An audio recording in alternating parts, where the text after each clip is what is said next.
Welcome to Samba Samba. Enjoy the video. In this video, I will explain how to play Call of Duty on the Wii. First, ensure your Wii console is properly connected to your television and powered on. You will need a Wii remote and nunchuck for the unique control scheme. Insert your Call of Duty game disc into the console slot. The Wii offers a distinct way to experience these intense first-person shooters, focusing on immersive motion controls for aiming and actions. Get ready for some classic gaming fun. Mastering the controls is key to success.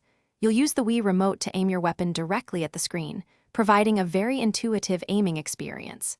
Movement is handled by the nunchuck's analog stick, allowing for fluid character navigation.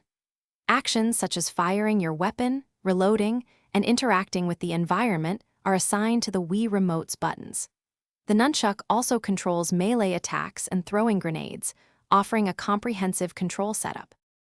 To enhance your gameplay, consider adjusting the aiming sensitivity in the game's options menu to find your perfect setting. Always utilize cover to protect yourself from enemy fire and to safely reload your weapon. In multiplayer modes, effective communication with your teammates can turn the tide of battle, leading to more coordinated and successful attacks. Consistent practice will significantly improve your reaction time and overall map awareness, making you a more formidable player. Call of Duty on the Wii offers several exciting ways to play. You can immerse yourself in the compelling single-player campaign, following a rich storyline. For competitive action, dive into the online multiplayer modes and test your skills against players worldwide.